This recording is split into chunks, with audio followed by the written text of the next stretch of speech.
I can see I'm running a little late today. Let me see if I can get us.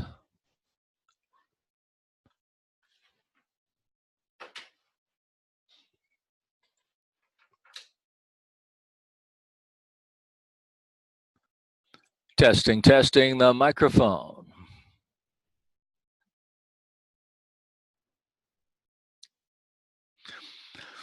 Okay, today is November 9th, 2018. This is the Friday scheduled meeting of ITSC 2309 at Collin College. This is Dr. Smith. Let's see, where did we leave off last Friday? I believe we were in talking about data types. Let's review just a little bit. We have data types that are always provided in most programming language, and always provided in most programming languages will always give you integers. Mute.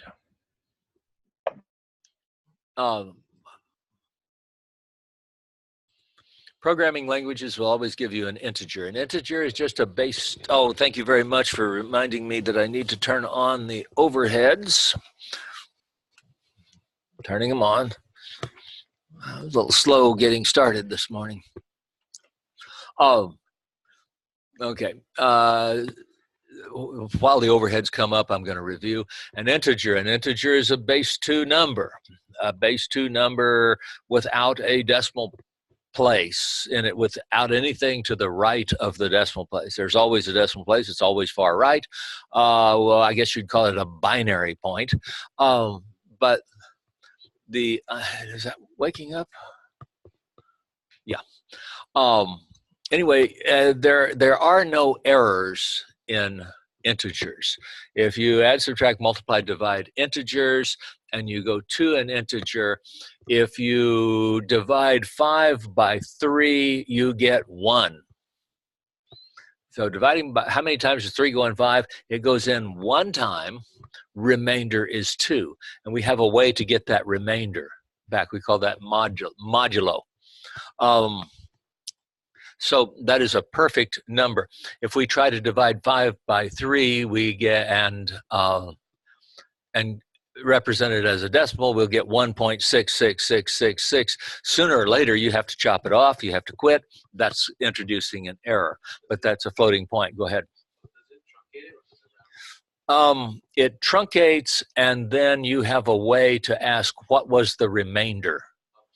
So 3 would go into 5 one time, truncate to that integer, and then and I'm going to talk a little bit more about that. And then you have a way to say, I want to get 5 mod 3. So 5 divided by 3 is 1. 5 mod 3, modulo, gives you the remainder 2. So anyway, you get your answer in integers. And we talked about integers. There's always a largest integer. Maybe there isn't in mathematics. Maybe we have integers that just go on and on forever into infinity. But in a computer, we never do, because we have a finite amount of memory, finite that we can represent. So usually when you say an integer, you mean 2 to the 32nd power different numbers, which is about 4 billion. So you have 2 billion positive numbers, 2 billion negative numbers, roughly. That's usually big enough for most things that you do. And so that's 4 bytes used for that data type. Again, we can go larger. We can go up to big int and allocate 8 bytes. Now I have 2 to the 64th power, which that's a pretty big number. But when you run out of room in the integer, you will have what we call overflow, meaning that if I fill up all 4 bytes of that, if I have a number that's roughly positive 2 billion, whatever it is, it's 2 to the 31st power minus 1. When I hit that number, if I try to add 1 to it, I'm typically going to overflow, and I'm not going to get what I'm expecting. Might get a negative number. I might roll back to 0 depending on whether the number has a sign or not. S-I-G-N. Okay, but that's overflow. All integers will overflow at some point. You have to get a pretty big integer, but that's your odometer overflowing. Reviewing floating point, all floating point numbers have problems. If we remember that 5 divided by 3, and I want the answer in a decimal. So I get 1.666666666666666, and I keep going until I run out of room, because remember, everything is finite. I can only represent so many of them, and then I have to just finally tie a knot in it and say that's done. Okay, it doesn't round. It just stops. And when it stops, I have introduced a very tiny little error. Tiny little error is called underflow. Overflow occurs to the left side of the number, an integer. Overflow occurs to the left side of an integer. It is a very big error. It is noticeable. Underflow is that insidious little error, that chopping off of that last 0.6 way out there in the 30th decimal point. Okay. And it is so small that it doesn't appear to make any difference. However, it can accumulate and make a difference. Okay, floating point numbers give us a lot of trouble. Then we talked about character data. I said character data comes in 2 flavors, char data and varchar. Char data is fixed size, always uses 8 characters. The downside of using char data, if you don't have 8 characters, you're going to use 8 characters anyway. Versus varchar, which is variable length. So if you have a varchar that's 8 characters wide, that's the maximum, but it can use less than that. So if you put 5 characters in it, it's only going to take up 5 characters. The downside of using varchar is that growing and shrinking comes at a cost. It's not free. Nothing is free in computer science. Then I talked about there's another flavor of, actually both of those. We have char and varchar. We also have nchar, the letter N, C-H-A-R, and varchar. Nchar is large enough to support other character sets. So ASCII and. So if I have nchar, then I could put in the Korean alphabet and the Japanese alphabet.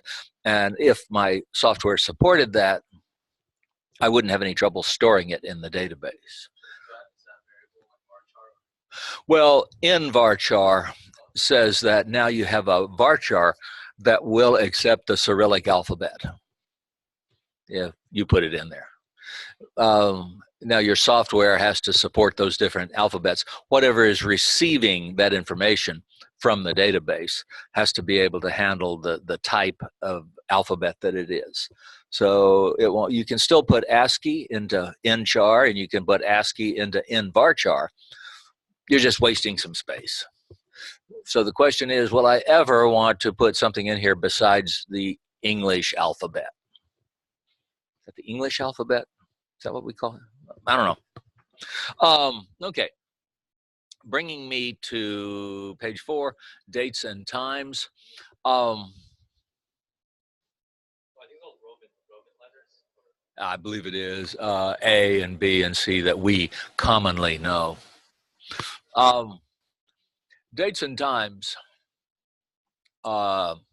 Back, about 18 years ago, we had an event. I always see time marching on, and when I talk about the events around the year 2000, I get a lot of people in the room that don't remember that. But the year 2000, what happened there that was significant for computing? Y2K, year 2000. What was the problem?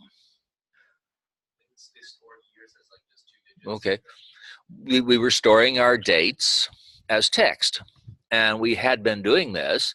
That was a legacy from the old COBOL days.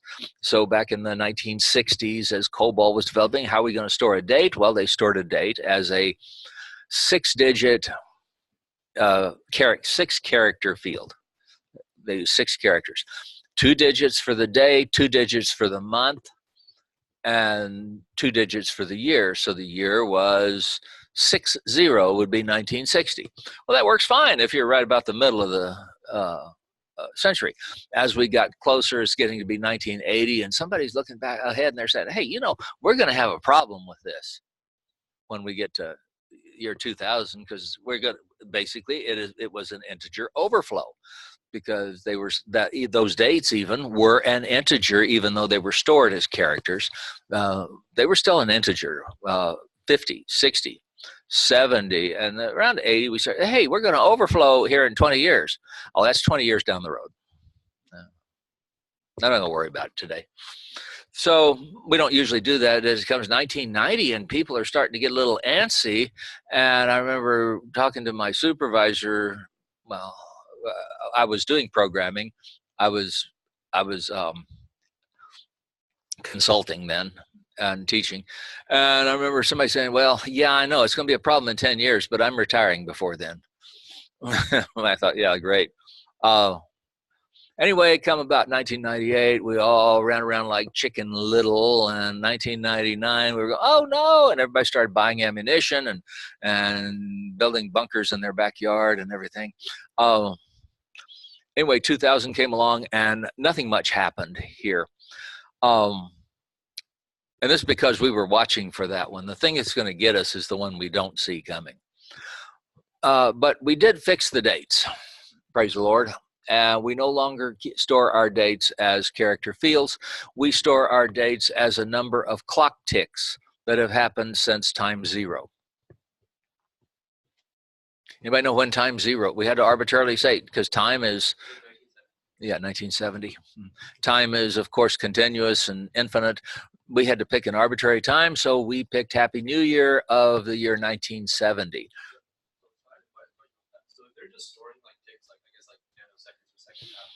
Again, we have to know what a tick is. Okay. But this method of storing, so it's just a big number. It's just a number. It's just an integer. So then that means every single time somebody wants to see the date, it's a process. Right. Exactly. Exactly. So. Right. Right. And. It's okay. Our computers have gotten a lot faster since then, and it's optimized for showing you the date. But when you say date, when you put a date into the computer, you are simply storing an integer. When you read a date, you're reading an integer. So I have to know what is the date. I mean, what is the integer? And I have to know how, what is a tick? Most of the time, a tick, I think the default is 3 seconds. So you can't store times like precision? Yes, there are different precision times. So I can store times in milliseconds. They're just bigger. I can have my clock ticks 1,000 times a second. Okay, that's fine. I can store that number. It's just going to get bigger. Ultimately, as we get farther away from 1970, we'll have to have an offset. And so we'll have to say, okay, this is the new 0. We'll have to have a way to tell the new ones from the old ones, but that should be pretty easy. But I have to tell you what the number is, what the tick is. So if the tick is in seconds, it's going to be a fairly good sized number. Maybe I've got a clock that only ticks once a day. In that case, I can tell you that it's November 11th, but I can't tell you what time it is. It's just that's all I've got is November 11th. Maybe I have a clock that only ticks once a year. Pretty slow ticking clock. Only thing I can tell you is that it's 2018. We've had 48 ticks since time 0. So, anyway, but I will never misinterpret the time. Now, I will overflow someday. It's an integer. Someday it's going to overflow. Someday it's going to get too big. When it does, well, we'll have to decide a new 0. or we'll have to add more memory to it, one of the two. But we're not going to misinterpret it. Okay. I talk about Y2K here.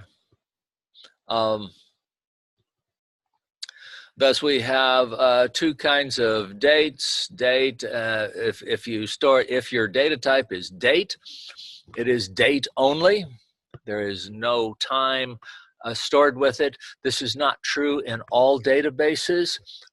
In Oracle, for example, if you store something as time date, it automatically has a time associated with it. You can store time in an Oracle date. In SQL Server, date is 3 bytes, so they keep it small. If all I need is this 3 bytes, that's fine. If I store time, that's the time of day only. It's usually 3 bytes also. There is no date. And then we have what we call date time 2. I can talk about the 2, why we put the 2 on there. I think the 2 is depreciated now to just date time. I'm not sure. Usually when you see something with a 2 on it, that means that the database developers have painted themselves into a corner and they've gone the wrong way with something and they had to leave it running. So they made up a new one. So it's like if you create a user and he has got a bunch of stuff, but you did something wrong and you need to create the user again. So I might create the user SW-Smith2 and just leave SW-Smith there for a few years until everything settles down. So usually when you see the 2, that means somebody goofed up. So I think date time 2, I believe now it is just date time. Okay, that's a date and a time. And I want to say that is 6 bytes or 8 bytes. I don't know exactly. We have a way of finding out if it's important. Okay. So I think now you just set it as date time. Let's see, the default format for time is day-month-year. So the default for today would be 11-NOV-2018. That's default. I can check it.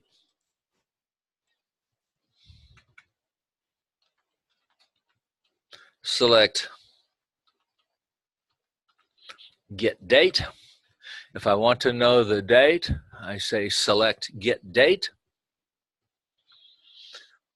It does have the next, in the next one, we're talking about functions. This is a function. It is a function that returns the date. Let's execute. Oh, excuse me, I was backwards. The default date time is 2018 dash 2-digit year dash 2-digit month. How it is stored, it is not stored like that.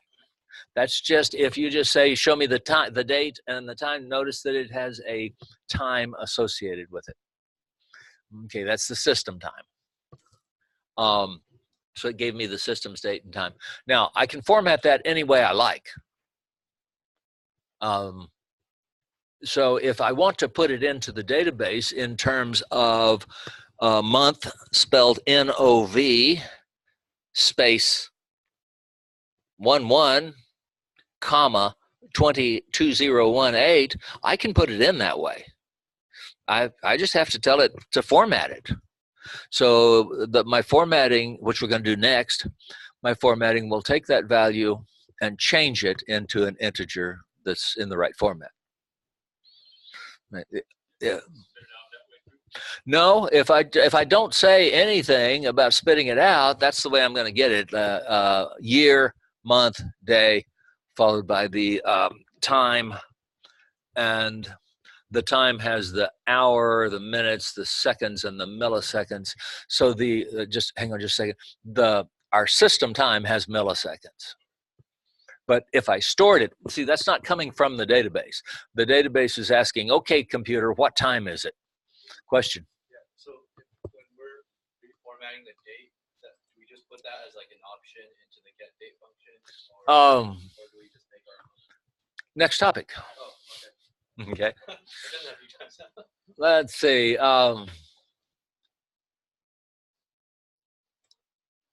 Yeah, if you guys need to, I'm going to unmute.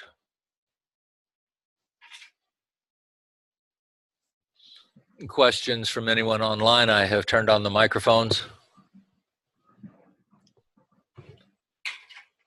Okay, if you guys have any questions, you can send me a chat, and I'll stop and turn your microphone on. I usually keep them muted while we're in class because I get some noise over the speakers. Okay, I'll put you guys back to sleep.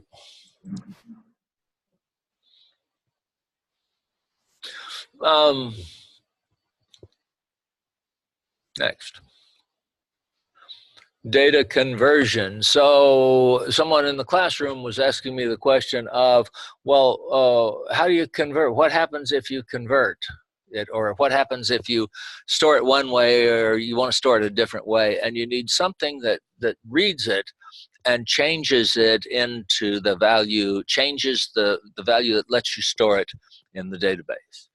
So I can format it any way I want it formatted. I just have to use the, well, not anyway, any standard way it will read. If you like slashes between it, it'll take slashes. 11 slash / 7 or 0, let's see, 11, let's see, 11/09/2018, for example, like I see it down there in the bottom right corner of the screen. I can put it in that way. Two types of data conversion, implicit and explicit. Implicit means that the database engine will convert it automatically. In programming, it is considered poor form to use implicit conversion.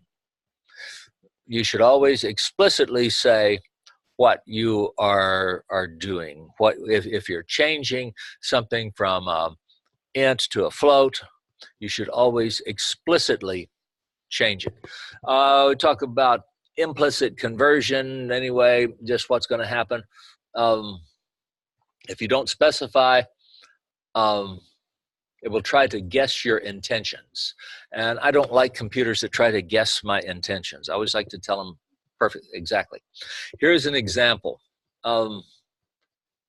If value 1 is a char, and in that character value, I have the character 2. Character 2, ASCII 50. And value 2 is the integer value 3. That's just that many things, 1, 2, 3. So I've got the character 2 and the integer value 3.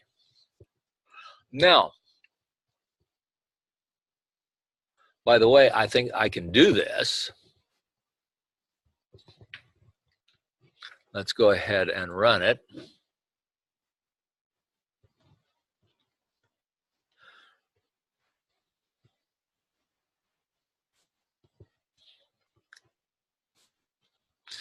Let's see, those are variables. So I have to declare them. I am stepping out of SQL right now. I am declaring a variable. If I declare a variable, I'm no longer in SQL. I've stepped out into the surrounding language. And let's see. My variables all begin with that sign, the @ sign. So I've got val1,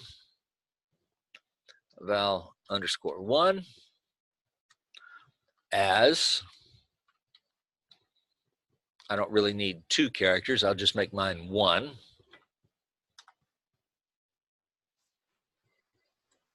I think I can put a comma between them. Most of the time you can say declare val1 as char1, comma, val2 as int, but it doesn't hurt anything to do it explicitly.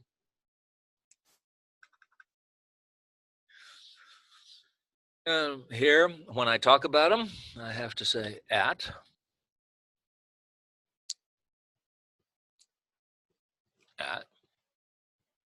No.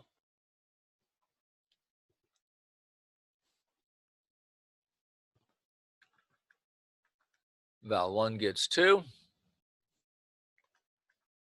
Val 2 gets the integer 3.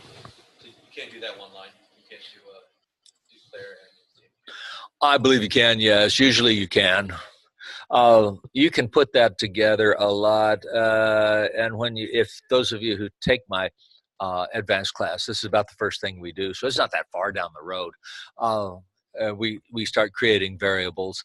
Now with these variables, I can put a value into the variables. I can change them and put it in a third variable. I can do if then else. I say if they're equal then else. I can do a while loop. So I've got the usual stuff you're expecting, most of it anyway. It's not a real rich set of operators in this language. They call it T transaction SQL, or called transact SQL sometimes, or then it's shortened just to T SQL or TSQL. When you see that word, we're talking about this language that's letting me, what did I do wrong there?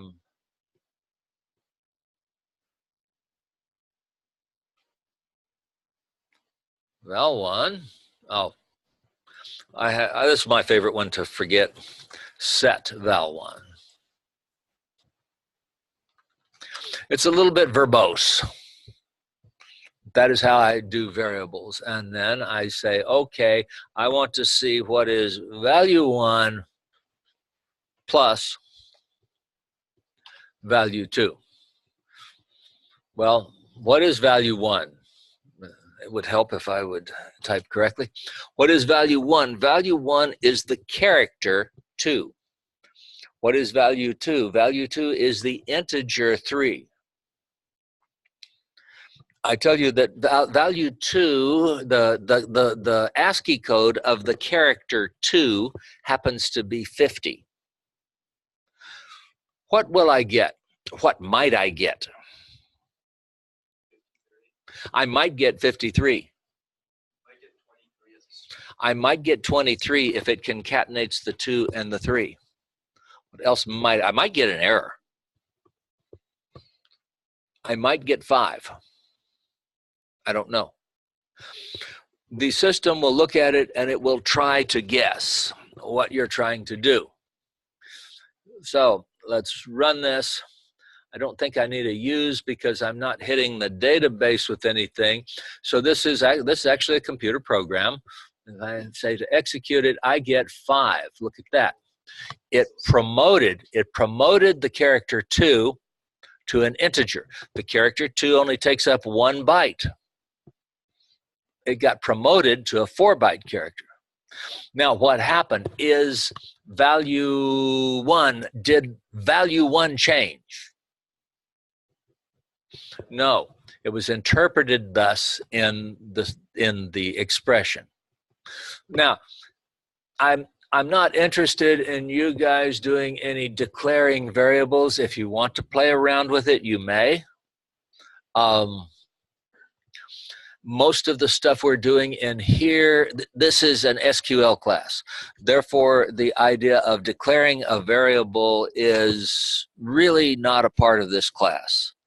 But every database will let you do it.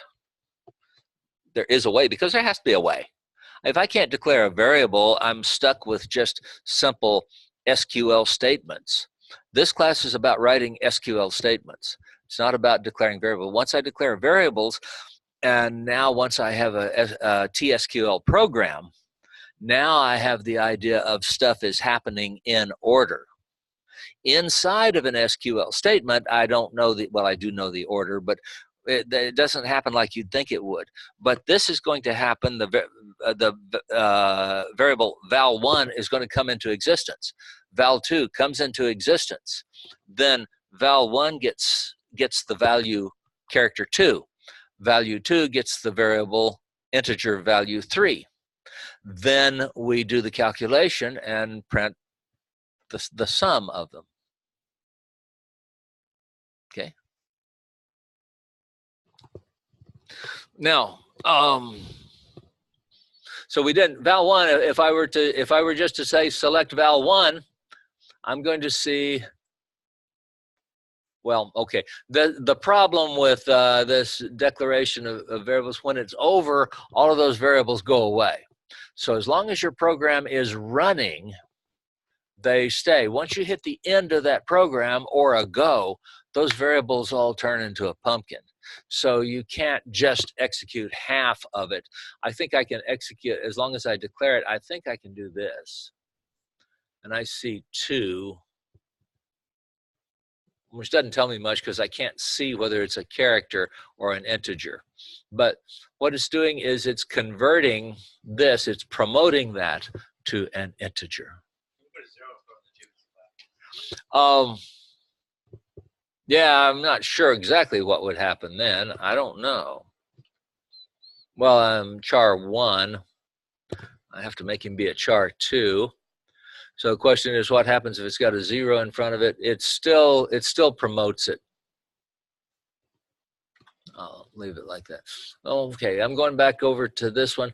And if it were thus, if val 1 were the character hello, instead of that,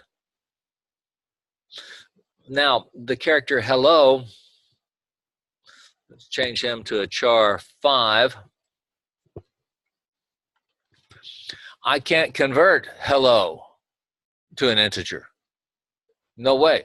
So what it's going to do, I think, is that it's going to leave it and it's going to convert the val 2, the 3. It's going to convert the 3 to a character string and concatenate it, I think. I'm not sure. No, I got an error. Okay. We'll come back to that. We'll come back. So it seems to have problems converting integers to well, the problem is that is what we call a demotion, because remember, an integer is 4 bytes and a char is 1 byte, just a plain char. So it's trying to take something that it's trying to bring, well, a character data is below, integers are below character data on the conversion scale. I'm going to go to that. I'm going to find that in the book in a minute. Okay. Go here. I was expecting it to say that the answer was hello 3, but it wasn't able to do it. If you mix data types such as int and varchar or int and char, it will always attempt to convert everything to the one that has the highest precedence. This is why you sometimes get errors if you try to use implicit conversions. And as I was right there, I'm trying to say, okay, just do it. It's going to try to convert it to an integer because that has the higher level of precedence. And it can't convert it, so it gives us an error. Very seldom will it ever convert down to the lower level, but sometimes you will see, sometimes it depends on which one comes first. If we were in some platforms and I put the val 1 first, which I did here, so the hello comes first, I say hello plus an integer. Since this is all, since that happened first, then it will go ahead and convert the integer to a char. That's why the 2 plus 3 thing was kind of surprising, because the 2 was a string. Right. It would not have surprised me a whole lot to have seen it do 2 followed by a 3. In fact, I think I can name a couple of platforms where that will happen. So the question is that before you do that, you need to know what's going to happen. And the better thing to say is don't do that. Okay. Just because it's unclear, it's platform dependent, what's going to happen. So next, CAST. I'll find the page in the book that takes you to those conversions. All computer languages. What, all of them? Yes, all of them. Are there any that don't? Well, there aren't any in this family of languages that we call the imperative languages or the iterative languages, that like C and Java, and this language that I'm discussing right now called TSQL, that go, 1, 2, 3, they go through it in order, and you can say if then else, and you can say while do and dooby-doo. All programming languages provide a way to change an object from one to another. And here's where I'm pointing out, it doesn't change the object, it just converts it for that expression. Software doesn't, think of it as a piece of software that might change your physical appearance for a meeting, like making me look like I'm dressed or something. And I could have software to do it. There's software that will change your appearance, that will change your gender, and make you look completely different. So it's kind of like an avatar thing. So I'm sitting before the camera and I look, I've never used it. Is that Snapchat? Will that do that? Yeah. Anyway, I can make myself look like Shrek. And as I scratch my nose or something, my avatar will scratch its nose. Yeah, I think those are. Like the 3D avatar will show you your expressions based on. Okay. I don't think Snapchat. I don't know. I've never been much into Snapchat, but anyway, the software doesn't change you, but it changes what is perceived out there in internet land. This is an important sentence right here. Languages will vary, and database languages will vary. We at Collin College, we use the TSQL language. If we were an Oracle shop, and we might have Oracle offered, we might offer the advanced class in Oracle. We could. The language is PL/SQL, or programming language SQL. Okay. And they are widely different. SQL is SQL. SQL should be SQL and SQL Server and Oracle. Any place, if I pick up an pure SQL code, drop it into any platform, it should run, in theory. Okay. For example, C has data types. So these are enforced very loosely. Some of you have had C. Who's had C? C. In C, the data types are very fluid, very loose. You can assign an integer to a character variable. Well, C is what we call a loosely typed language. C will let you do just about anything. It might not be what you wanted to do. C will do something with it. So if you cram an integer into a character variable, it doesn't care. You're going to get a promotion. Or that's called a coercion, because you're going down. If you go the other way, it'll take the character, make it into an integer. Right? If you add, for example, if I did the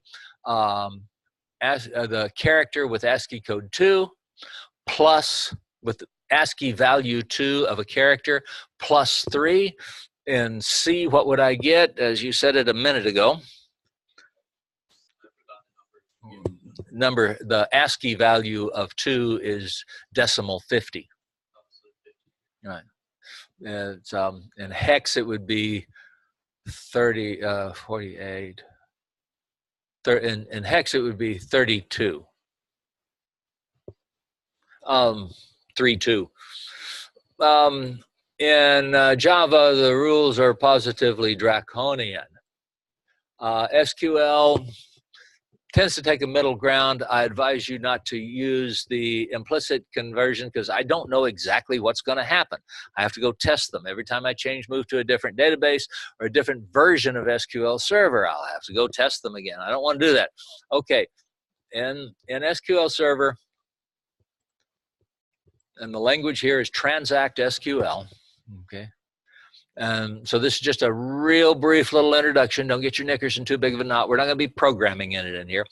The cast conversion converts an expression from one data type to another, and it works about like you'd expect. Okay, here is the syntax: cast expression as type, and if it's varchar, then I have to say how long is the varchar that I'm casting it to.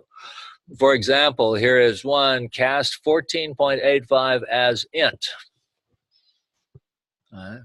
What will that do? It's going to chop off the 0.85. Chops it off. It does not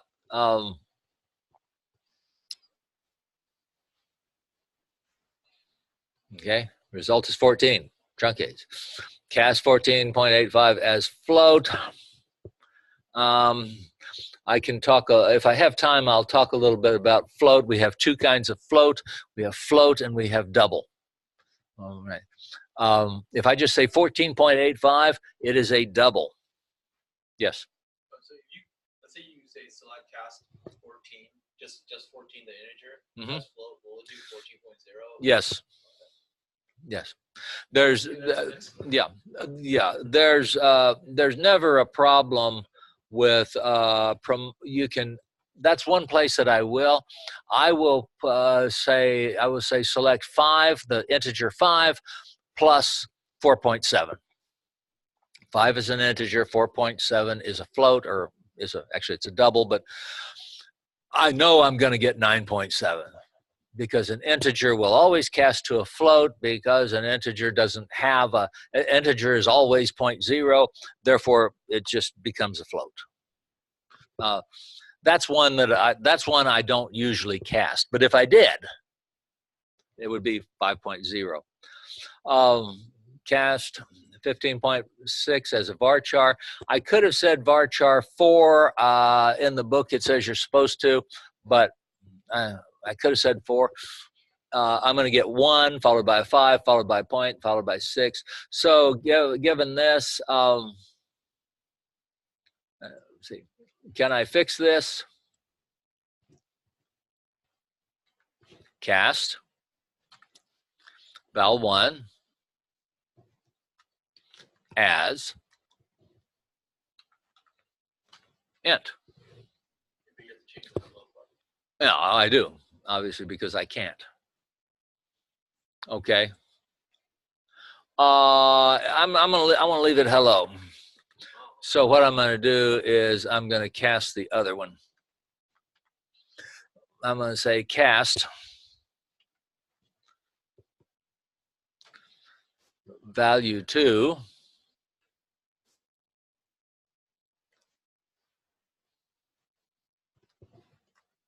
as really should say char1. I could have just said char and it would have been okay. It would have made it that size, but it's good to say it. So now what's going to happen? Now I'm explicitly telling it to make 3 into a char. And when I run this, I'm expecting to see hello 3. If I don't, there it is, hello 3. So that I'm explicitly telling it what to do.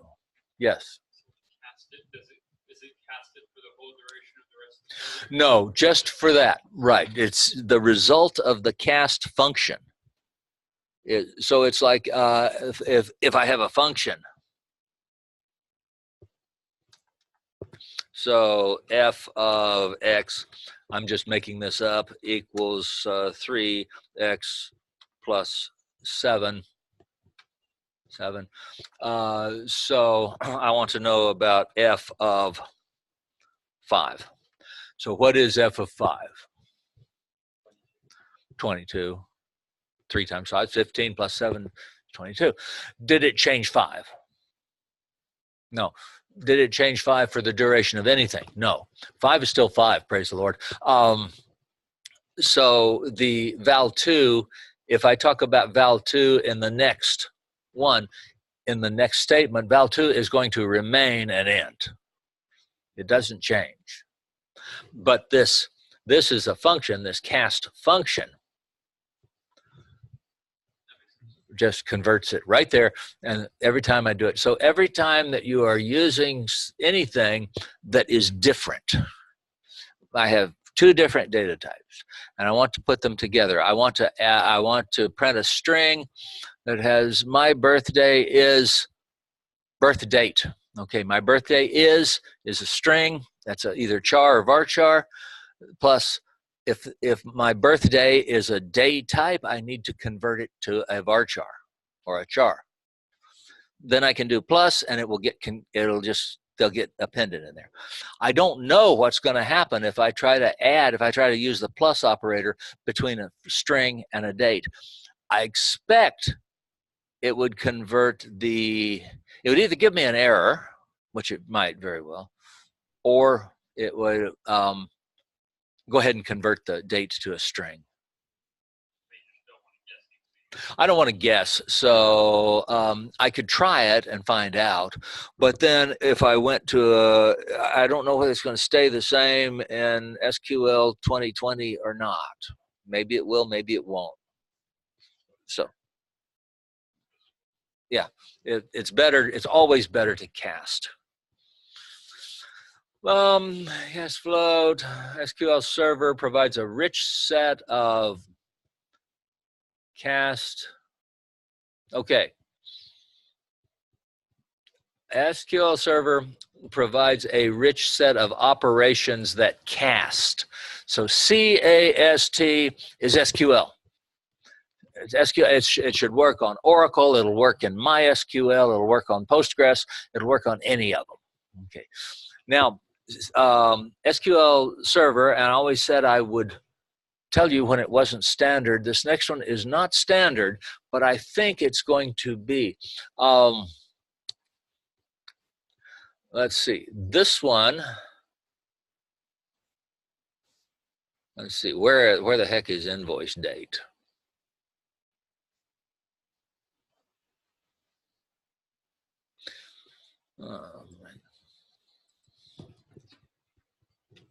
Let's see. I don't think invoice. I never defined invoice date. That's poor. I don't know what invoice date is, but I'll write it over here. Let's go over here to this guy. And let's write use AP DB. Always good to do that. And then I'm going to paste him.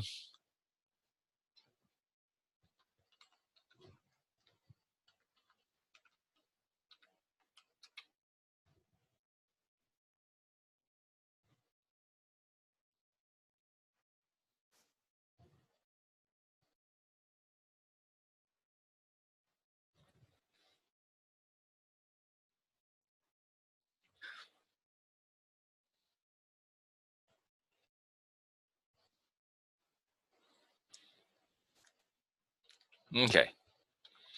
This'll work. I'm just going to see a bunch of them. So if I run this guy, I'm going to see a whole bunch of invoice dates there. And notice that the invoice dates all go 2018, 104, 30. So I've got a whole bunch of invoice dates. So it's been a while since I've run this. I guess the last time I ran it was 2018.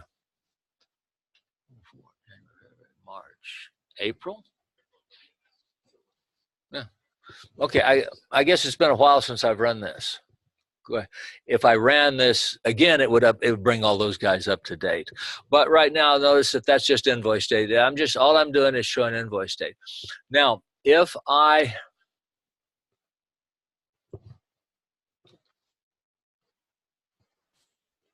change it and I do the convert, now this is different from cast. Notice that the cast says cast some value as some type. Cast some value as some type. That is standard. That is SQL. Any value with any type that you can give it, you can cast. So I can take a char, cast it to varchar.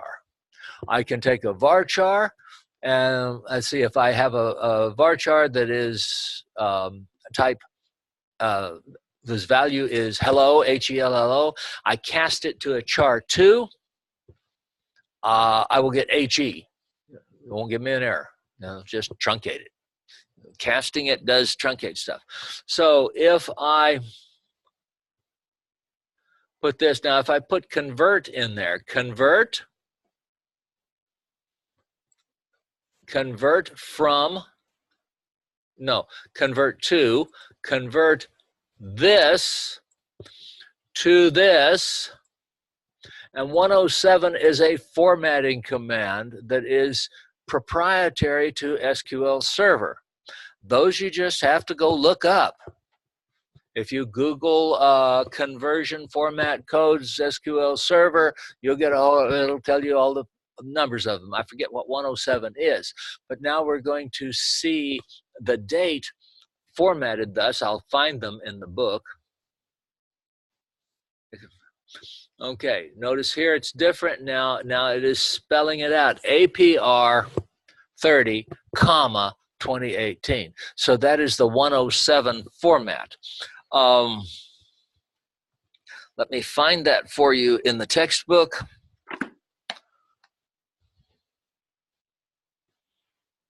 Convert. I believe it's 254 and 255.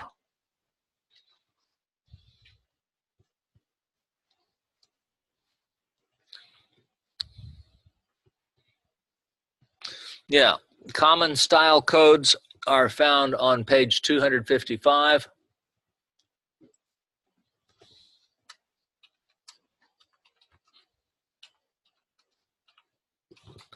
So see page 255 for the common style codes, and if I go to page 255 and I scroll down to,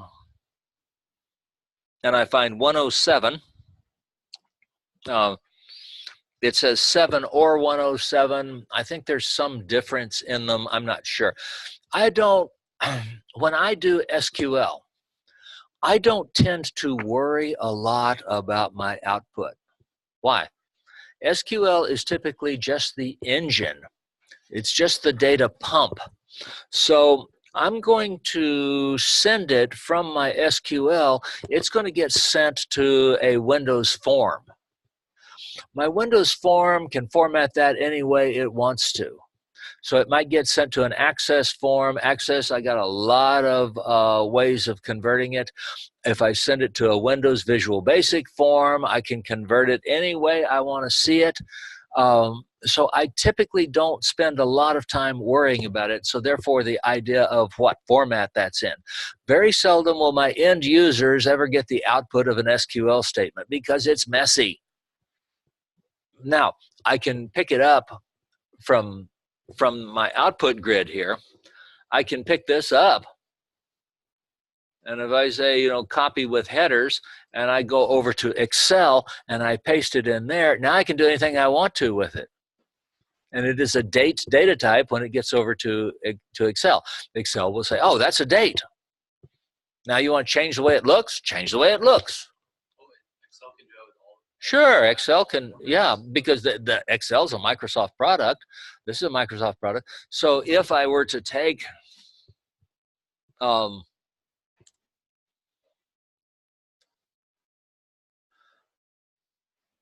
if I were to take invoice date, let's go back to the way we had it. So if I were just to run this, execute, I've got my greasy, grungy stuff. I'm going to say copy. If I click in this one right here, my option is copy or copy with headers. If I want the headers, I can copy. Now I can take this guy over to Excel.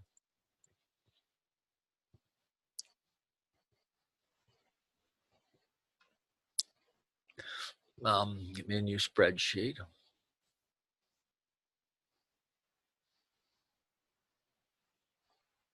Paste. Now, what have I got there? Well, it's giving me the barbed wire fence. That's called the Evel Knievel fence. Who was Evel Knievel? Guy who rode a motorcycle and he jumped over, what, 18 cars. Only problem was he had 19 lined up. And he was also jumping over the Snake River Canyon in Idaho, I think. It's like the Grand Canyon anyway. Grand Canyon wouldn't let him jump over the Grand Canyon. And he put his stuff in an old, what kind of Lotus 123 or VisiCalc spreadsheet, anyway, an old one. This was back in the 80s, just as they were coming out. And what happened was his field was too short to show him the full data, so it chopped off the leading number. Should have chopped off the trailing. Anyway, it made it shorter than it was, and he used an invalid value for a timer that opened his parachute, and he ended up at the bottom of the canyon and broke a few more bones, but he died about, 10 years ago or so? I don't know. I'm sure you can Google Evel Knievel. So if it's too little to show it to you, it doesn't show you any of it, so you open it up, and notice that this is giving me the formatted thus, but if I go up to my format, I can apply. If it's too little, it won't show it to you. If I expand that guy a little bit, and so since I've got it selected, I'm going to go over to Format, Cells, Date. What kind of date do you want to see? Show it to you any way you like it. Some of them there that are too short, I have to open them up. So I do all my formatting in my receiving program. I'm never going to give output from SQL to the user just because I'm not going to put them through that. Therefore, I don't care much about, the only time I'll rename a column is when is when it's a calculated column, like this one.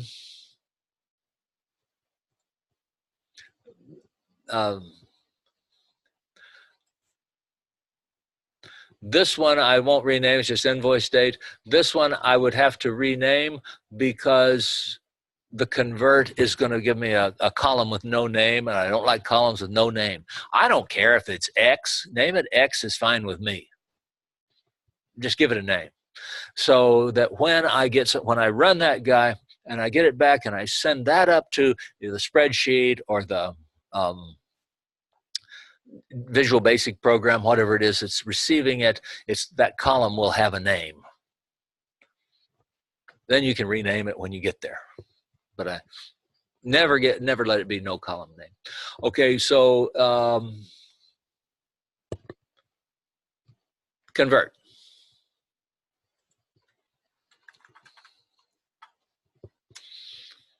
Okay, I like convert. I don't spend a whole lot of time usually on non-standard SQL. It is my full belief that within the next few years, Oracle is going to have a convert if they don't already. I haven't taught Oracle in 4 or 5 years, 4 years. So things change really quickly. And let's see, that was page 255, I believe I said. And so let's see, what do we have? A 7.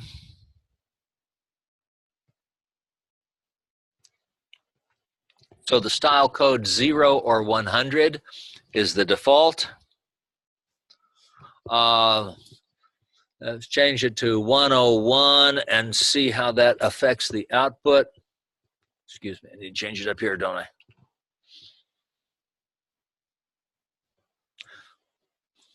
Okay, and so now the output has changed. If I ask you a question about convert, more than likely, what I would do on a test, I would ask you a question about cast. So to learn cast. It's not important for you to memorize those format codes. I don't. I look them up. There's about 30 of them. Questions. Unmuting for anybody that wants to ask a question from internet land. Taylor, you doing okay? Doing fine. Okay. Mark, Doug. Good here. Okay. Well, I'm going to go ahead and mute. If you guys, again, if you guys want to ask a question, you can send a chat on Zoom.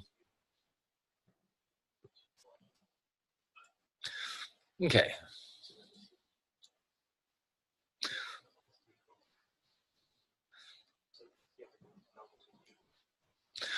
Okay. Now we have convert. Here is the one that I like. Try convert. Try underscore convert. This one is the useful one. I'm not so much interested in convert, but try convert gives me the ability to do something different.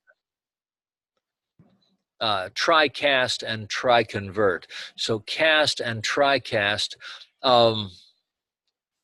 TriCast is standard. So if I say select cast this string 2016 May 32nd, well, there is no such date as May 32nd. If I try to do it anyway, what will I get? For my reading pleasure, I'm going to get an, didn't press the wrong button. Execute. I get an error message. Okay. Well, this is terrible. I just hate it when that happens. So cast, if I give it something, garbage in, garbage out applies.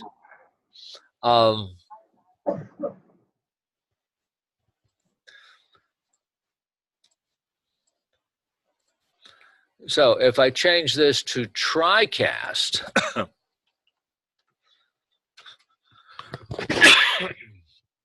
and so let's back up a little bit. So I'm going to cast 2016-5. I think this is just going to give me the date, 2016-5, and notice it gave me the time as 0, so it defaulted to midnight today. And that's fine. If I change it to 32nd, which is bad, there is no such date, and I try to execute that, all I get is a null. It doesn't throw an error. Meaning if I'm in a try catch block and I try to cast something that doesn't exist, I'm going to end up down in the catch block. And we're just about ready to take a break here, so bear with me a second and I'll give you a break. But if I use try cast, all I do is get a null, and that is not an error. That does not throw an error, causing me to end up down in the catch block of a try catch. Again, I could find it with an if then else. If the result is null, well, then I have a bad date. But it doesn't throw an error. Any variable can be set. Yeah, you can say null is the absence of a value. And let's see what else we got here. I think we're ready. There is also a try convert, which very useful because I like to use try convert if I want to format using like a 107, and I want to format it into what my database takes. So maybe I'm reading from a table that maybe I'm reading from a file that somebody set up, and so I'm just taking it and dumping it into the database. I would use a try convert on it. And then I would go in and look and see if any of them were null. Those are the ones that I have a problem. This would be like a file like somebody made. Oh, it could be like a point of sale contact. And maybe, I could be reading data from a scanner where they were ringing up sales. They probably wouldn't. But they might. I don't know. I don't trust anything in my database. Sure, I don't expect very many, but it could be a misread. It could read something as the 32nd of May. That would be unlikely. More likely would be I get a character read and it's bad.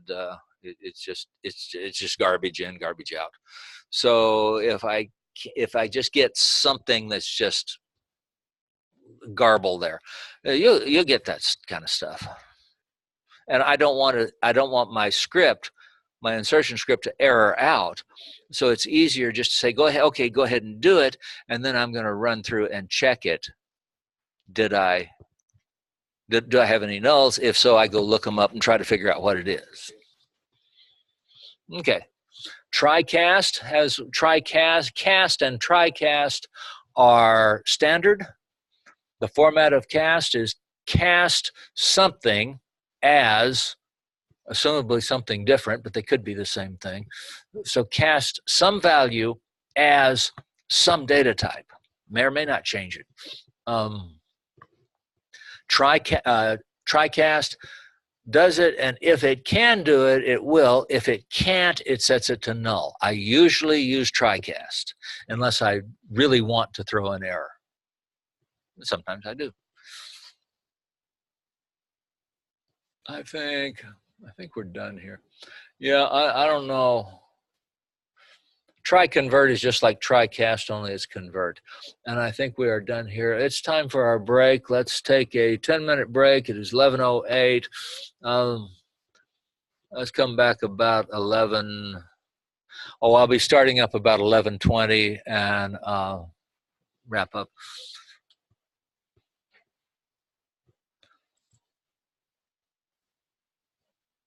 Okay, turning the microphones on. What? Yeah. Mm-hmm. Yeah. I'm pausing the recording. Okay, resuming recording back from the coffee pot. See, what do we have? We have the 9th is today.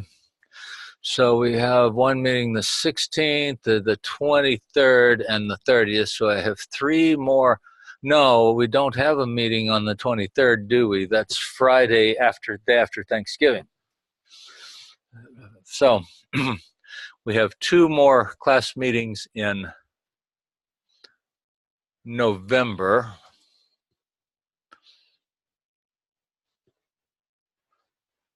Well, 1 more class meeting in November, don't we? Because, no, 30th is 30th is in November. 30 days has September, April, June, and November. December.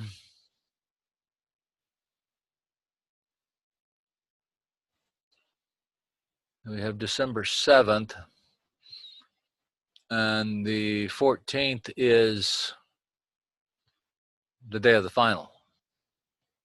Or 14th is in finals week. The finals, I believe, run for the week the 10th through the 16th, I want to say. My grades are due in here. Oh, goodness gracious. So I've got, we've got December 7th.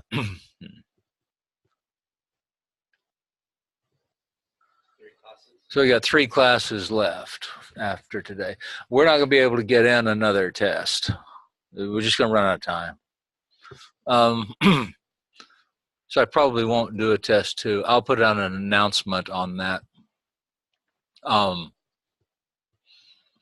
One thing that I do on an individual basis, I am willing to listen to a request if somebody wishes to. The final is typically a way that your grade comes up. If you have everything turned in, don't give it all to me on the last day. If everything is turned in and your grade is clearly above 90, I'm going to put my cutoff is usually around a 93%. I will typically allow a person who asks to skip the final. Everything has to be in. The last day to turn something in is the last scheduled day of class if it is past due. Now, I might have a turn-in date, due date, that goes later than that. So I might set a turn-in date. Let's see, the 15th starts the 10th starts the final week. I might have a due date of the 12th. You're not late. Okay. But except for that, anything that's past due, the last turn-in date is the last day of class. For past due, I won't consider them after that. Past due. Well, if you have something that is past due, the last day to turn it in is the last day of class. I don't want to get a whole stack of stuff coming in right at finals and as my grades are due. So I give myself that pad, so I cut it off. So I have people who haven't turned in Module 3 yet. And I say, okay, I don't know whether I'm doing you a favor by letting you do that or not, but it keeps me out of being the position of the cop. Okay, let's find this. Quick question. Quick question, go ahead. Yes, while we're talking about this topic, the last day of class, is that Friday, December 7th? Is that correct?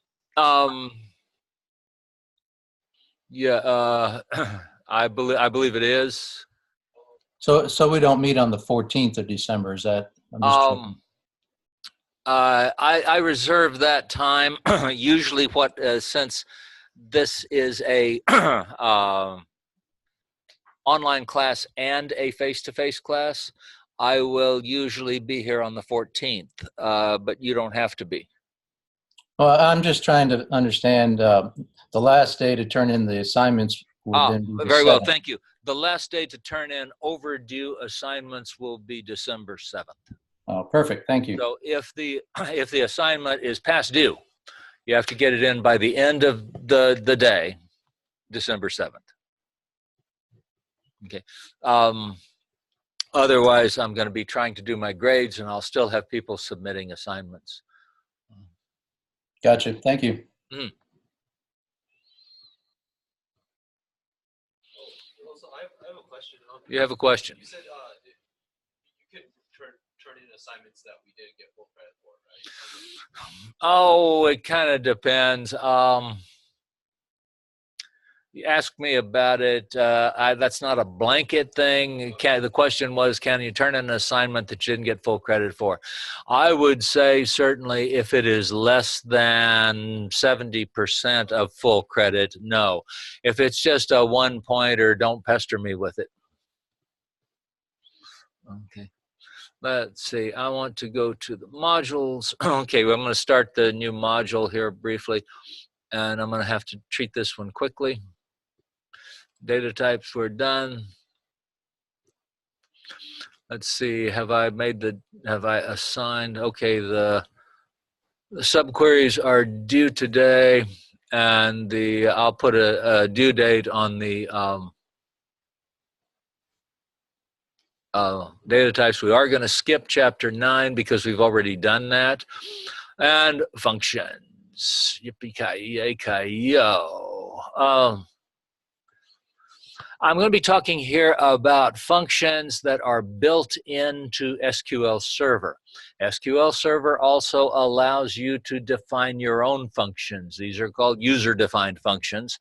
So we have functions and procedures, just like you had in C. Well, C doesn't have what you call a procedure, but C has a void function. So that's a procedure. So in TSQL, I can define a function to do anything I want to do with it. These are the ones that are provided for us.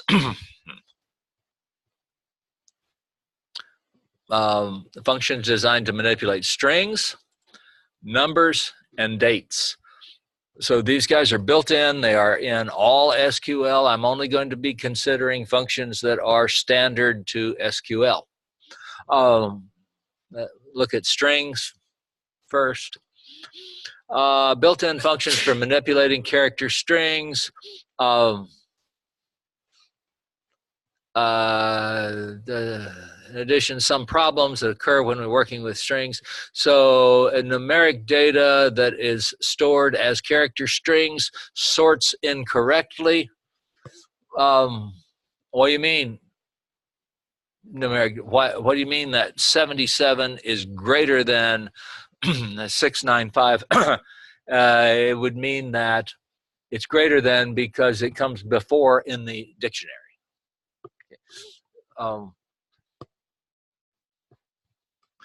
There are issues when two values, for example, a first and a last name, are stored in the same string. I'm going to skip by this. String functions are too broad. All functions fall into two broad categories.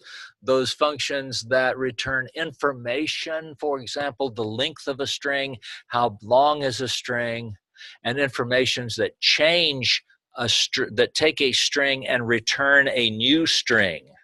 Okay. Languages vary in the way they handle strings. Can I change, for example, if I had a string that said H-E-L-L-O, lowercase H-E-L-L-O, can I change that string and make the first letter be capital H? Okay, that's changing the string. Or do I have to say string 1 or whatever its name is gets capital H-E-L-L-O? In other words, do I have to put a new string in there, or can I go in there and just change one value? Most of the time, it's the second one. Most of the time, I cannot change a string. I have to go in and put a brand new string. I have to change everything about it. And so I change it to, instead, it used to be the string lowercase H-E-L-L-O. I'm now changing it to be the string uppercase H-E-L-L-O. Okay. So many times a function will return a new string altogether, and I can assign that. Okay. This is like the issue of like pass by reference. No, it's the issue of, is a string immutable? In C, for example, I can say, go in and go to the first character, I would say position 0 of the string, and make it be an uppercase. In Java, I would have to create a new string and put it into there. Okay. So can I change the string? In SQL Server, you cannot change the string. Functions that return a new or different string than the argument, this is called a constructor. So if it's changing it, it's a constructor. If it's just giving me information about it, it's an observer. How long is it is an observer. Change it to uppercase is a constructor.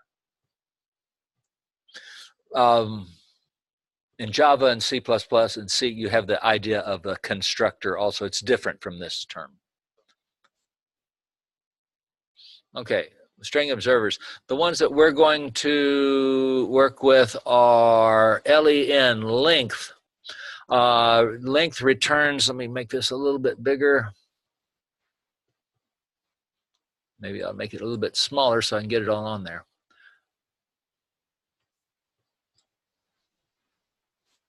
string returns an integer representing the number of characters in the string. Should have been a string. By the way, this strips off leading and trailing space. So if I had something space, space, space, H-E-L-L-O, space, space, space, how many characters would it be? It would be 5, H-E-L-L-O. If I had the string space, space, space, H-E-L-L-O, space, W-O-R-L-D, it would be 5, 6 for the space, W-O-R-L-D, yeah, it would be 11, so it would count the integral spaces, even if they were 2 or more together. It would count spaces between the words, but the spaces on the end of the words are not counted. if you need to count the spaces at the end of the word, there is something that is different from len, and that is the function data length. I do not typically cover that one because it's not in our textbook. Len is much more common. Len, most of the time, when you want the length of something, you want to you don't want the leading and trailing spaces. If you do, you have to use a different function. Okay. Go ahead, question. Page 265, I'm being referred to in the book.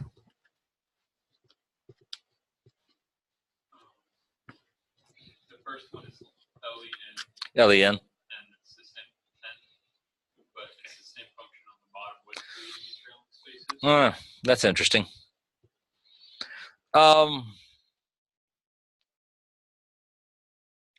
Yeah, the question has been pointing out in the, let's see, what is that? The figure 9.1 on page 265 is tending to contradict me.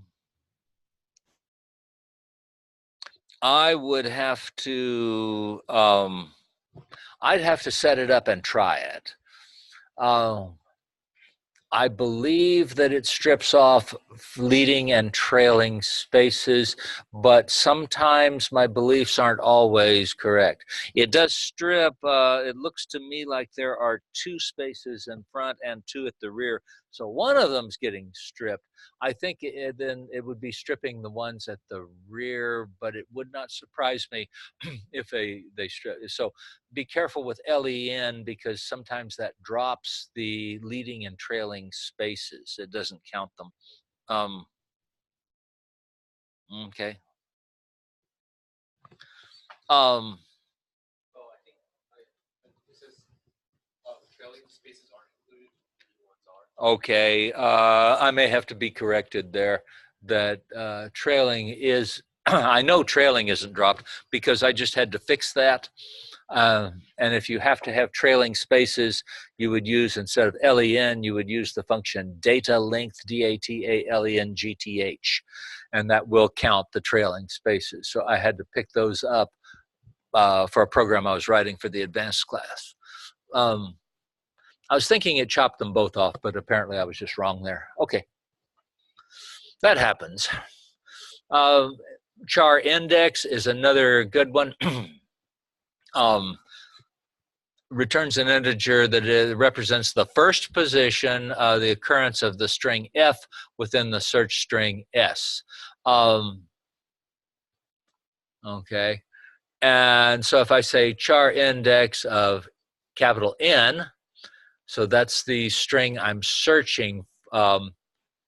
That's the string F. What do I want? I'll find N, find capital N, F for find, in the search string, my name, and where is that?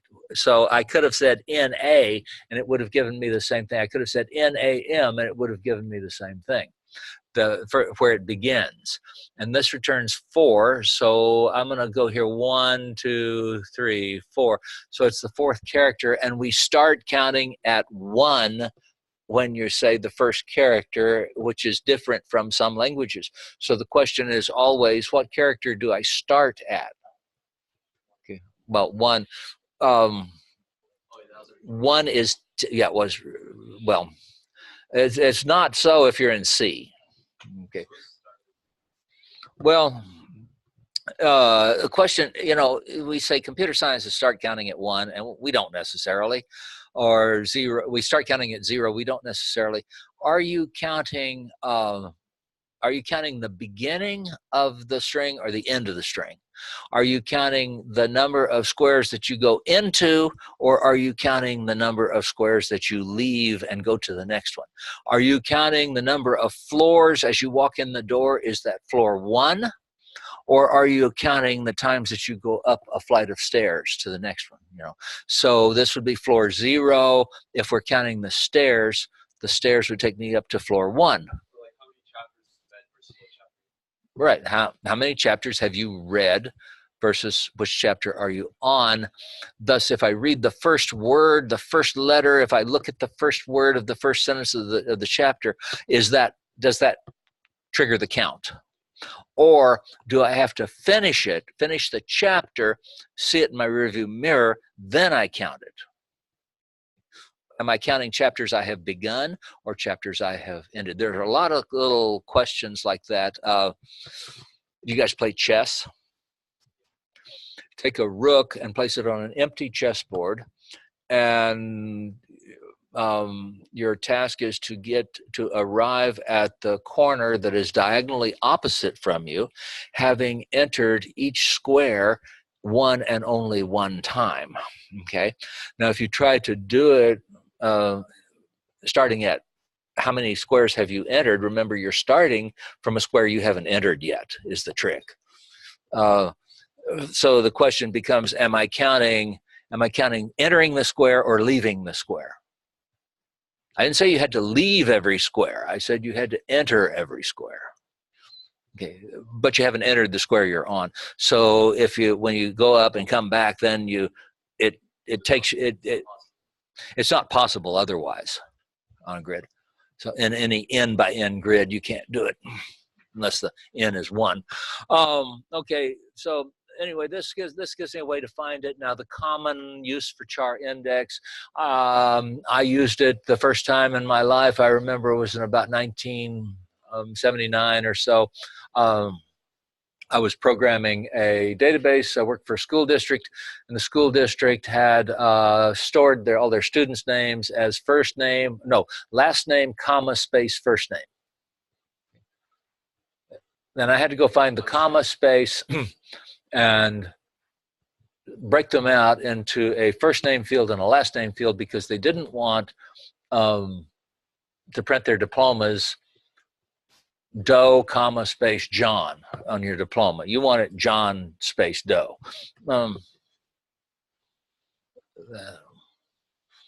Pattern index is like char index. It allows wildcard characters in the find string. For example, I can put a question mark in there or an asterisk and say, match any pattern. Regular expression, yes. So it's like. Remember the like operator? It's not a true regular expression, but it's pretty close.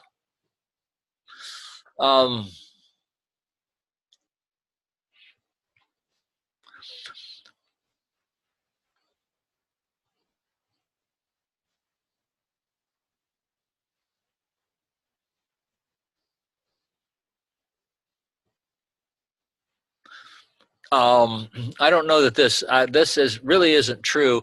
LEN, if all you had was a space in that name, LEN would return 0 if there were nothing but spaces in the name because they would be trailing spaces. I would use data length here. That would find names that consisted only of spaces, which is kind of a pain in the neck.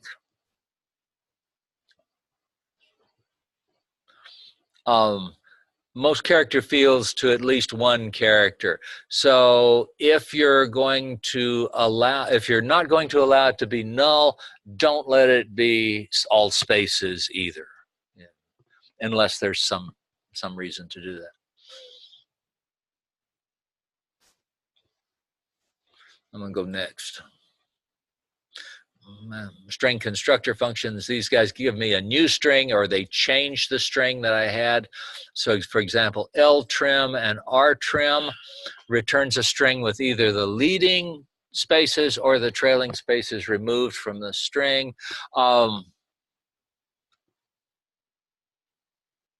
Yeah.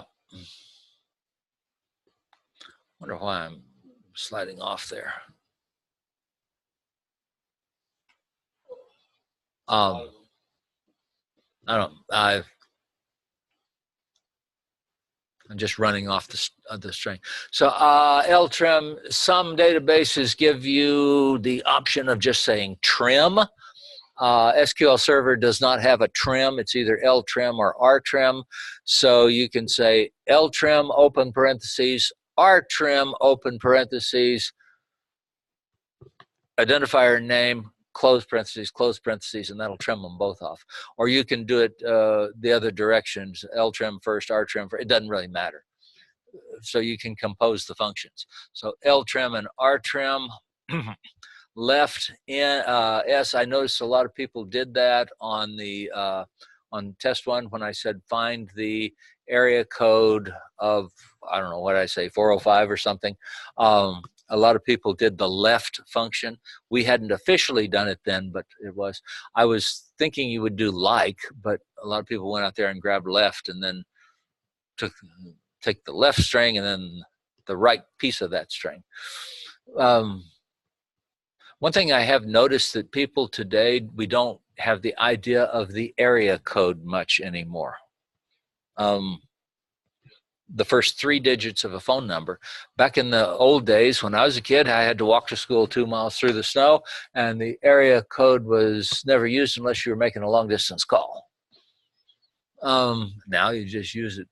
Okay. That's because they ran out of numbers. I suspect it probably is, yeah.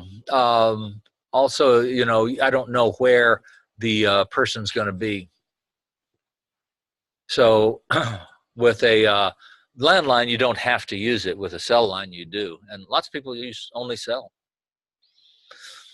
Substring returns a specified number of characters length from the string S beginning at position T. I think you have to have T. You can't default it. So if you say 1, you get it starting from the beginning.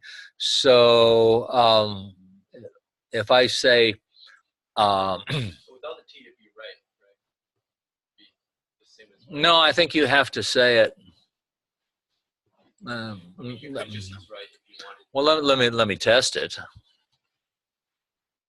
Yeah, you could use right. So substring select gets used kind of overused on these. It's overloaded. If I just say select 5, it shows me 5. Think of it as display. There is a display. There is a print that is different from that. If I say select 5 and I run that, notice that I get the output in a table form, right? Or let me do it differently. Select hello. It gives me back a table with hello in it. If I say instead of that, and this is not SQL, print, although most of them have it. If I say print hello, notice the difference. Print is not SQL. So that's like some string, output string. Yeah, right. Print is unique to us. Oracle has one that's similar to it. Okay. Let's see, select substring. Let's see, what are we doing? I forgot what we're doing. Substring, right. Specified number of characters, length, okay. Select substring of hello. There's the S beginning at position 1, 2, 3. Oh, we'll just begin at position 2, and I want to see 3 characters.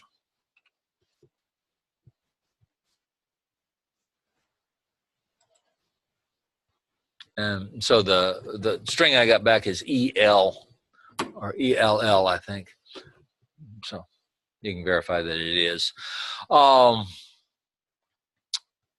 don't think I can. I think I have to specify everything there. I think they are all required. So I don't know what would happen if I said 0. Probably an error. I got HE. So it looks to me like it stepped out of it. It only gave me 2 characters. Don't do that. I don't know what's going to happen if you say 0.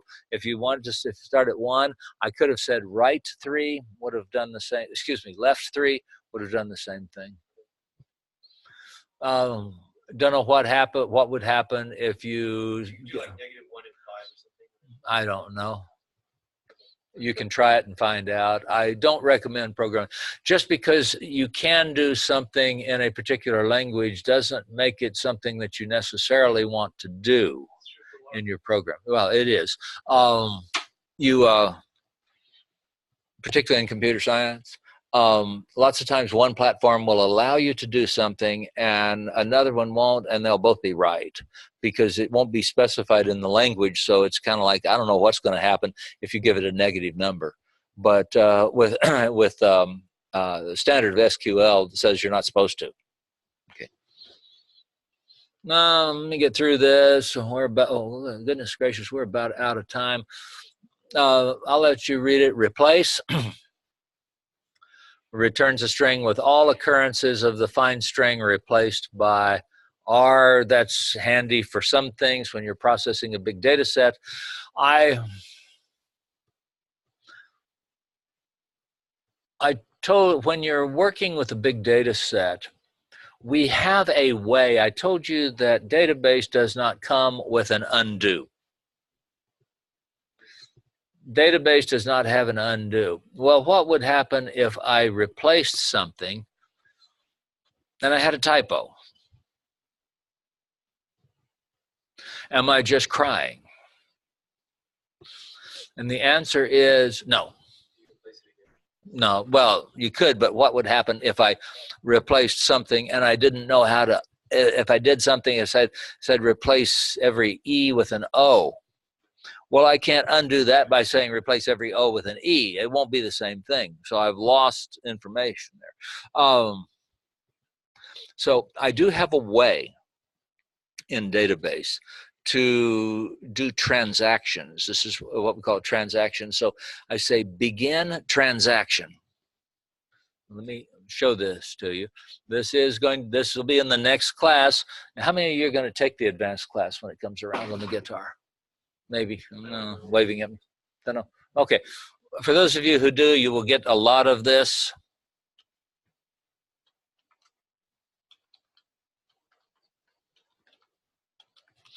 Begin transaction, and you give it a name. Now, everything that I say after that happens, but nobody else can see it. No other users can see anything that happened. So if I say something like replace, and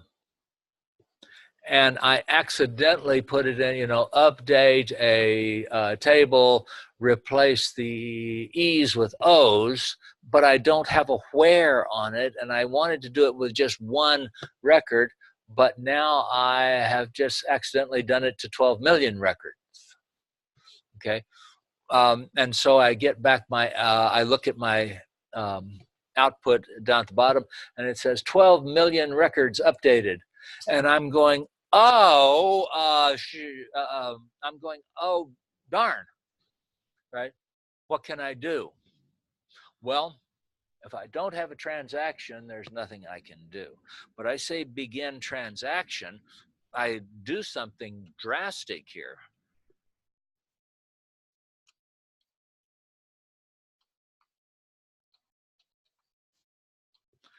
Do something drastic. Now I can look at it and I can make sure that I got what I expected. How many rows was I expecting? Run some SQL queries and make sure that what I see is what I'm expecting. Check them, okay? Now, I have 2 options. Now, there is a cost to this. I can't just go on all day long in a transaction. I need to make it end soon. So I need to check it and make sure I've done what I want to do. So I check it. I run some SQL against it. I have 2 options.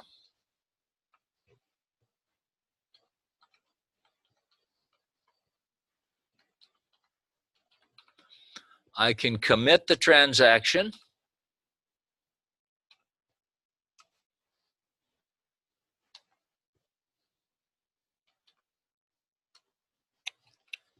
Commit the transaction means it's now happened.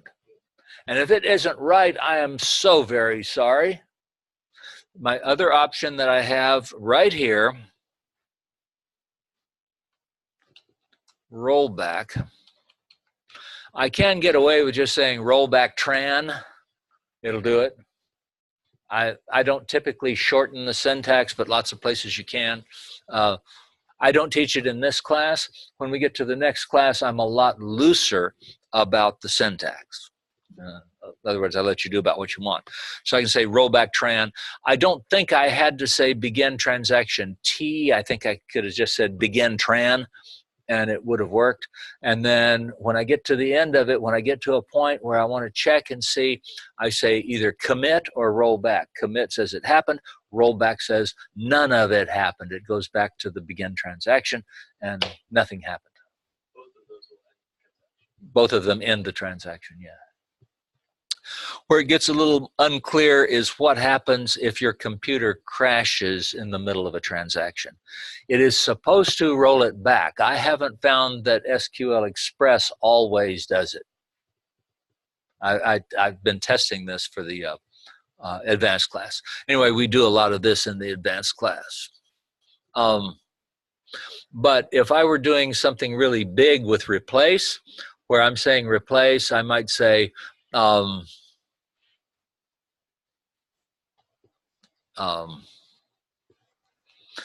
something drastic might be update.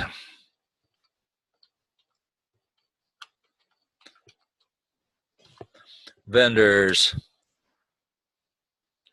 set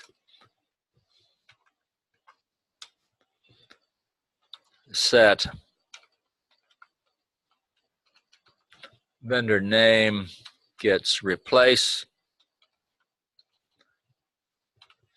And I always have to go look at it. Let's see, the first argument is the find string. No, the first argument is the string. The thing, well, what we're finding, okay. Replace.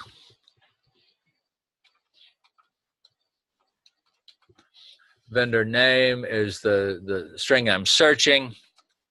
Find every occurrence of E. Replace it with an O.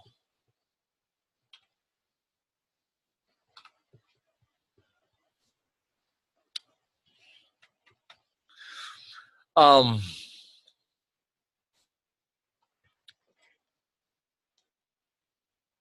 think if I execute this, I hit 122 rows, but I only wanted to do it on one row.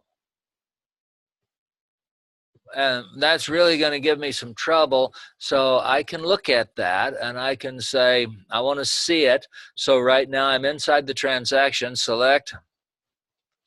So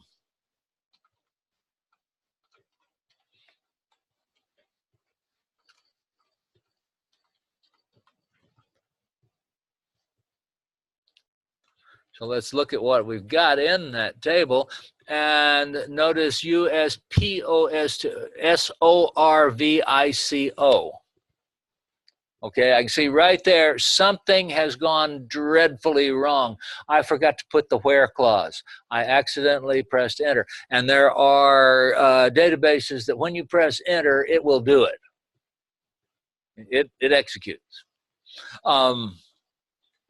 So what am I going to do right now?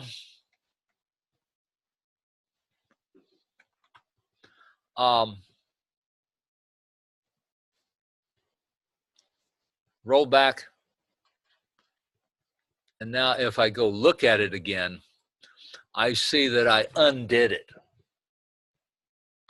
So it's not true that database has no undo. It's that the undo capability is expensive, and you have to turn it on by using the transaction, begin the transaction, commit, or roll back the transaction. You can't just sit there and run a transaction all day long. You have to commit it and begin a new one. Okay. So anytime you're doing anything that is drastic, you want to have a transaction to protect you to look at it.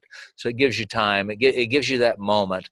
Of course, if you're like me, you'll say, delete asterisk dot asterisk, and it'll say, "Are you sure?" And I'll say yes, and press enter. And, oh no, I wish I hadn't done that. Right. If I have a transaction and I accidentally delete all of my records, the transaction, now I have the option to roll that transaction back. Lots of times in a transaction, you'll have things that have to all happen together, or can't any of them happen. Okay, I'm going to let you guys do that. I see we are at 11:56. Let's see. I'm going to let you guys look at the rest of these. And I don't know. Common string problems is what I call the sorting problem. I think you can find a way around that. When you sort them, if you sort them, cast it as int, or put a leading 0 on, if I'm storing a number as a string, and I'm storing 12 and 123, and I want them to sort correctly, I could put a leading 0. Always have 3 characters in there, or 4 or 5. I'm going to let you guys finish off that one. Okay, I'm not going to lecture on that because I'm running out of lectures here, and there's some other stuff that's more important that we do than fiddle fart around with this. So next, I'll get out an announcement on, let's see what the modules are, on what we're going to cover. Functions. I don't think we're going to have time to do a test 2. I will put out an announcement on what we're going to do by the end of the day. We could. Yeah, extra credit is silly because the only people that are going to do it are people who don't need it. I mean, I've been teaching too long. I want to do database design. I definitely want to do, I think for next time, we're going to do indexes.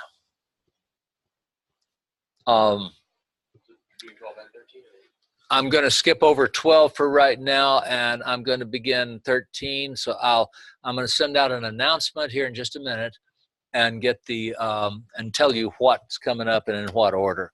I'm going to do indexes first. That's most important. Probably going to do 13, 14, and 12 if I have time, because that's the order of the importance of them. So indexing. Indexing is the 600-pound gorilla. I guess a gorilla weighs 600 pounds. I don't know. Give us the 1-sentence summary Of what? of indexes. Is it like keys or? Key is an index, yes. Index, index, the dictionary for masochists is a dictionary where all of the words are there, they're just not in any particular order. So that would be a dictionary that is unsorted. The books in a library are indexed. That means that they are not necessarily sorted. Well, they are sorted somehow, but I can find it. I can find one quickly by name of the title of the book, author's name, or subject. And so I have 3 indexes there that I can search through in order. But I don't have an index on the color of the book. We're going to see a little short video on that next time. Okay, I'll see you guys then on Friday. I will make the assignments, and I'll get an announcement out. Ending the recording.